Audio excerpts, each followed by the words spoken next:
VD. Satheesan സർക്കാരിന്റെ നിർണായക മന്ത്രിസഭാ യോഗമാണ് ഇന്ന്. കെ.എസ്.ആർ.ടി.സി ബസ്സിലെ സ്ത്രീകളുടെ സൗജന്യ യാത്രയുടെ വിശദാംശങ്ങളും മാനദണ്ഡങ്ങളും തീരുമാനിക്കും. അതോടൊപ്പം മദ്യനയത്തിൽ ചർച്ചയുണ്ടാവും. വകുപ്പ് മന്ത്രിമാർ അറിയാതെ ഉദ്യോഗസ്ഥരുടെ സ്ഥലം മാറ്റം നടത്തി എന്ന കാര്യം മന്ത്രിസഭാ യോഗത്തിൽ ചർച്ചയാകും. കൂടുതൽ വിവരങ്ങളുമായി അൽഫ്രഡ് ഡിസൂസ ചേരുകയാണ്. അൽഫ്രഡ്, ഇന്നത്തെ മന്ത്രിസഭാ യോഗം വി.ഡി.എസ് സർക്കാരിൻ്റെ മൂന്നാം മന്ത്രിസഭാ യോഗമാണ്, നിർണായകമായ മന്ത്രിസഭാ യോഗം. അതിൽ ഉറ്റുനോക്കുന്ന പല വിഷയങ്ങളുമുണ്ട്. കെ.എസ്.ആർ.ടി.സിയിലെ സ്ത്രീകളുടെ സൗജന്യ യാത്ര, ആ പദ്ധതി എങ്ങനെ എന്ത് എന്ന കാര്യത്തിലൊക്കെ ഒരു തീരുമാനം അത് പ്രതീക്ഷിക്കാം അല്ലേ ഈ മൂന്നാം മന്ത്രിസഭാ യോഗത്തിൽ? തീർച്ചയായും ഇന്ന് മന്ത്രിസഭാ യോഗത്തിൽ ഏറ്റവും പ്രധാനമായി എല്ലാവരും കാത്തിരിക്കുന്നതും ഏറ്റവും പ്രധാനപ്പെട്ട അജണ്ട എന്ന് പറയുന്നതും കെ.എസ്.ആർ.ടി.സിയിലെ സ്ത്രീകളുടെ സൗജന്യ യാത്ര. അത് ആദ്യ ക്യാബിനറ്റിൽ തന്നെ തീരുമാനിച്ചു. ജൂൺ 15 മുതൽ സൗജന്യ യാത്ര നടപ്പാക്കുമെന്ന് പറഞ്ഞു. പക്ഷേ അതിൻ്റെ വിശദാംശങ്ങൾ എങ്ങനെയാണ്, ഏതൊക്കെയാണ്, എന്താണ് അതിൻ്റെ മാനദണ്ഡങ്ങൾ, ഇതിൽ ഏതൊക്കെ റൂട്ടുകളിലാണ്, ഏതൊക്കെ ബസ്സുകളിലാണ്, ഏതൊക്കെ തരം ബസ്സുകളിൽ, അതോടൊപ്പം തന്നെ ഏതൊക്കെ സ്ത്രീകളിലെന്ന് പറയുമ്പോൾ ഒരു പ്രായപരിധി ഉണ്ടാകുമോ, കാർഡ് BPL കാർഡ് കാണിക്കേണ്ടി വരുമോ, അങ്ങനെ കാറ്റഗറിയിലുള്ള സ്ത്രീകൾക്കാണോ, എല്ലാ വിഭാഗക്കാർക്കുമാണ്, ഇതടക്കമുള്ള പല സംശയങ്ങളാണ് ജനങ്ങൾ ചോദിക്കുന്നത്. പക്ഷേ ഈ സംശയങ്ങളൊക്കെ തന്നെ ഗതാഗത മന്ത്രി ചോദിക്കുമ്പോഴേക്ക് അദ്ദേഹം പറയുന്നത് ക്യാബിനറ്റിൽ തീരുമാനിക്കും. ക്യാബിനറ്റിൽ തീരുമാനിച്ചതിന് ശേഷം മാത്രമേ ഇതിൻ്റെ വിശദാംശങ്ങൾ പറയാൻ കഴിയുകയുള്ളൂ. മാത്രമല്ല ക്യാബിനറ്റിലാണ് ഒരു മന്ത്രി, ഗതാഗത മന്ത്രിയോ അല്ലെങ്കിൽ മുഖ്യമന്ത്രിയോ അല്ല തീരുമാനിക്കേണ്ടത്.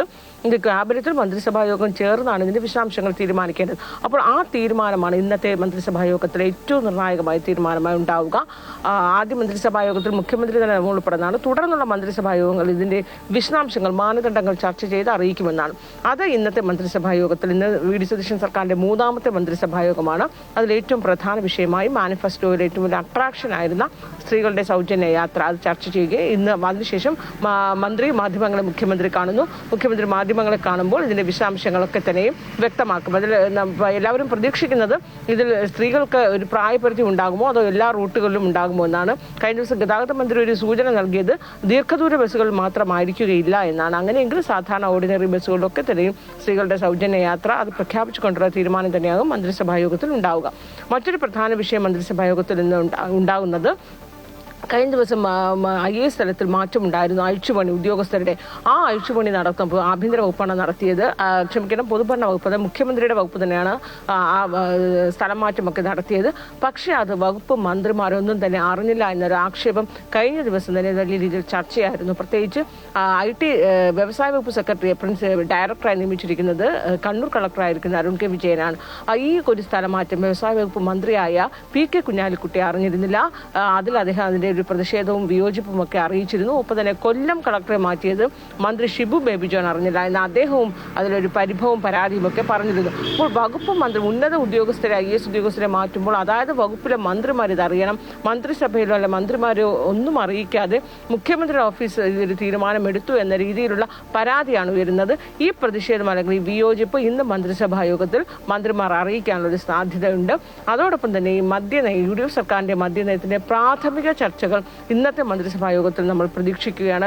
ഈ മദ്യനയം, ഇടതു സർക്കാരിന്റെ മദ്യനയങ്ങൾ പൂർണ്ണമായും പൊളിച്ചെഴുതുന്ന രീതിയിലൊന്നും ഉണ്ടായിരിക്കുകയില്ല. എന്നാൽ വിമർശനങ്ങൾ UDF പ്രതിപക്ഷത്തായിരുന്നപ്പോൾ ഉയർത്തിയ വിമർശനങ്ങൾ, ബാറുകളുടെ എണ്ണം വെട്ടിച്ചുരുക്കുമോ, പ്രവർത്തന സമയം വെട്ടിച്ചുരുക്കുമോ, എലപ്പുള്ളിയിലെ മദ്യനിർമ്മാണശാലയുടെ അനുമതി, ഈ ഉദ്യോഗസ്ഥരുടെ കാര്യം പറഞ്ഞപ്പോഴാണ് പുറത്തു നിൽക്കുന്ന ചില ഉദ്യോഗസ്ഥരുണ്ട്, IAS ഉദ്യോഗസ്ഥരുണ്ട്, B അശോകിനെ പോലെ അല്ലെങ്കിൽ പ്രശാന്തിനെ പോലെയുള്ള ആളുകളൊക്കെ, അവരുടെ കാര്യത്തിലൊക്കെ ഒരു തീരുമാനം അത് എന്തെങ്കിലും ഉണ്ടാവാൻ സാധ്യതയുണ്ടോ ഇന്നത്തെ ക്യാബിനറ്റിൽ?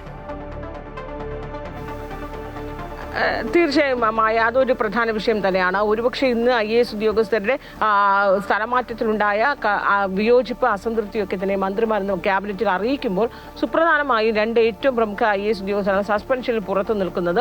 അത് B അശോകും ഒപ്പം തന്നെ N പ്രശാന്തുമാണ്. ഇവരെ തിരിച്ചെടുക്കുന്ന കാര്യവും ഇന്നത്തെ മന്ത്രിസഭാ യോഗത്തിൽ ചർച്ച ചെയ്യാം. പക്ഷേ അത് അജണ്ടയിലില്ല എങ്കിൽ പോലും ഈ ഉദ്യോഗസ്ഥരുടെ സ്ഥലമാറ്റവും ബന്ധപ്പെട്ടുള്ള ചർച്ച നടക്കുമ്പോൾ അതിലെ വിഷയം അവതരിപ്പിക്കുമ്പോൾ ഒരുപക്ഷെ IAS സ്ഥലം മാറ്റം പുനഃപരിശോധിക്കുമോ, ആ തീരുമാനം ചിലപ്പോൾ താൽക്കാലത്തേക്ക് മരവിപ്പിക്കുമോ എന്നുവരെയുള്ള ചില സൂചനകളൊക്കെ നമുക്ക് ലഭിക്കുന്നുണ്ട്. പക്ഷെ അത്തരം വിഷയങ്ങൾ ചർച്ച ചെയ്യുമ്പോൾ N പ്രശാന്തിന്റെയും B അശോകിന്റെയും സസ്പെൻഷൻ അവസാനിപ്പിച്ച് അവരെ സർവീസിൽ തിരിച്ചെടുക്കുന്ന കാര്യവും ഇന്നത്തെ മന്ത്രിസഭാ യോഗത്തിന്റെ പരിഗണനാ വിഷയമായി തന്നെ ഉണ്ട് എന്നാണ് നമ്മൾ മനസ്സിലാക്കുന്നത്. മായ അൻഫിട്ട്, മുൻ മുഖ്യമന്ത്രി പിണറായി വിജയന്റെ ഗവൺമെന്റ്മാർ യൂത്ത് കോൺഗ്രസുകാരെ മർദ്ദിച്ച കേസിലെ പുനരന്വേഷണ റിപ്പോർട്ട് ഇന്നിപ്പോൾ DGPക്ക് കൈമാറാൻ പോവുകയല്ലേ? പ്രതികൾക്ക് സസ്പെൻഷൻ, അതിനൊരു സാധ്യത അത് കാണുന്നുണ്ട് അല്ലേ? തീർച്ചയായും 5 ഉദ്യോഗസ്ഥരാണ് മായ. 5 മുൻ മുഖ്യമന്ത്രിയുടെ ഗൺമാനായിരുന്ന അനിൽകുമാർ, സന്ദീപ്, അരുൺ, വിപിൻ, ഷൈജു, ഈ 3 അന്നത്തെ ഗൺമാനായിരുന്ന 2 പേര് അനിൽകുമാർ, സന്ദീപും മറ്റു 3 ഉദ്യോഗസ്ഥരെ കൂടി പ്രതി ചേർത്താണ്. ആദ്യം ഈ കേസിൽ 2 പേരായിരുന്നു, പിന്നീട് 3 ഉദ്യോഗസ്ഥരെ പ്രതി ചേർത്തു. SIT അന്വേഷണ റിപ്പോർട്ട് ആലപ്പുഴ മജിസ്ട്രേറ്റ് കോടതിയാണ് സമർപ്പിച്ചിരിക്കുന്നത്. ആ റിപ്പോർട്ടാണ് ഇന്ന് DGPക്ക് കൈമാറുന്നത്. ഇവരുടെ വകുപ്പ് തല അന്വേഷണത്തിന് ശുപാർശ ചെയ്തുകൊണ്ടുള്ള SITയുടെ റിപ്പോർട്ടാണ് DGPക്ക് കൈമാറുന്നത്. അതിൽ കൃത്യമായി പറയുന്നുണ്ട്, ഗുരുതരമായ കുറ്റകൃത്യമാണ് ഗൺമാന്മാരുടെ ഭാഗത്തുനിന്നുണ്ടായിരിക്കുന്നത്. അതായത് ഈ മർദ്ദനം, പ്രതിഷേധം അവസാനിപ്പിച്ച പ്രവർത്തകർക്ക് നേരെയായിരുന്നു. അവരുടെ തലയ്ക്ക് ഗുരുതരമായി മർദ്ദിച്ചു. അത് ഒരിക്കലും പാടില്ലാത്തതാണ്. അത് മാത്രമല്ല, പ്രതിഷേധം അവസാനിപ്പിക്കുന്ന വേളയിലാണ് ഈ മർദ്ദനം ഉണ്ടായതെന്ന് പറയുന്നു. അപ്പോൾ ഇവർക്കെതിരെ വകുപ്പ് നടപടി സ്വീകരിക്കേണ്ടത് ആഭ്യന്തര വകുപ്പാണ്. അപ്പോൾ ആഭ്യന്തര വകുപ്പ് ഉചിതമായ നടപടി സ്വീകരിക്കും. മാത്രമല്ല, കൊലക്കുറ്റമാണ് ചുമത്തിയിട്ടുള്ളത്. ഈ റിപ്പോർട്ട് സമർപ്പിക്കുമ്പോൾ, ആലപ്പുഴ മജിസ്ട്രേറ്റ് കോടതിയിൽ സമർപ്പിക്കുമ്പോൾ വകുപ്പുകളൊന്നും ഈ 5 പേർക്ക് ഏത് വകുപ്പുകളാണെന്ന് ഇല്ലാതെയാണ് സമർപ്പിച്ചിരിക്കുന്നത്. അപ്പോൾ ഇത് ഇന്ന് DGPക്ക് കൈമാറുന്ന റിപ്പോർട്ടിൽ ഒരുപക്ഷെ വകുപ്പുകൾ കൂടി ഉണ്ടാകുമോ എന്നാണ് അറിയേണ്ടത്. അങ്ങനെ ഗുരുതരമായ ക്രിമിനൽ കുറ്റം, അതായത് ജാമ്യമില്ലാ വകുപ്പുകൾ, കൊലപാതക ശ്രമത്തിലുള്ള കുറ്റമാണെങ്കിൽ 309 വകുപ്പായിരിക്കും ചുമത്തുക. അപ്പോൾ ഇത്രയേറെ ഗുരുതരമായ ജാമ്യമില്ലാ വകുപ്പുകൾ ചുമത്തിയാണ് DGPക്ക് റിപ്പോർട്ട് സമർപ്പിക്കുകയും ഇവർക്കെതിരെ വകുപ്പ് തല നടപടി ഉണ്ടാകണമെന്നടക്കം ശുപാർശ ചെയ്തുള്ള റിപ്പോർട്ടാകും ഇന്ന് DGPക്ക് കൈമാറുക. എന്തായാലും ഈ അനിൽകുമാറും സന്ദീപും മുൻകൂർ ജാമ്യത്തിന് ആലപ്പുഴ കോടതിയെ സമർപ്പിച്ചിട്ടുണ്ട്.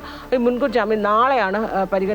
ആ മുൻകൂർ ജാമ്യ ഹർജി എതിർത്ത് ക്രൈംബ്രാഞ്ചും അപേക്ഷ നൽകിയിട്ടുണ്ട്. എന്തായാലും ഇന്ന് ഈ ഒരു വിഷയത്തിൽ പോലും, ഗൺമാന്മാരെ മർദ്ദിച്ച വിഷയത്തിൽ 5 പോലീസ് ഉദ്യോഗസ്ഥർക്കെതിരെ വകുപ്പ് തല നടപടി ഉണ്ടാകുമോ എന്നതും ഇന്ന് രാഷ്ട്രീയ കേരളം കാത്തിരിക്കുന്ന മറ്റൊരു പ്രധാനപ്പെട്ട ഒരു തീരുമാനമാണ്. അൻഫിൽട്ടാണ് വിവരങ്ങൾ നൽകിക്കൊണ്ടിരുന്നത്. ഇന്ന് നിർണായകമായ മന്ത്രിസഭാ യോഗമാണ്. അതിൽ ഏറ്റവും പ്രധാനമായി ആകാംക്ഷയോടെ ഉറ്റുനോക്കുന്ന KSRTC ബസ്സിലെ സ്ത്രീകളുടെ സൗജന്യ യാത്രയുടെ വിശദാംശങ്ങളും മാനദണ്ഡങ്ങളും എങ്ങനെയായിരിക്കും ക്യാബിനറ്റ് തീരുമാനിക്കുക എന്നത് തന്നെയാണ്.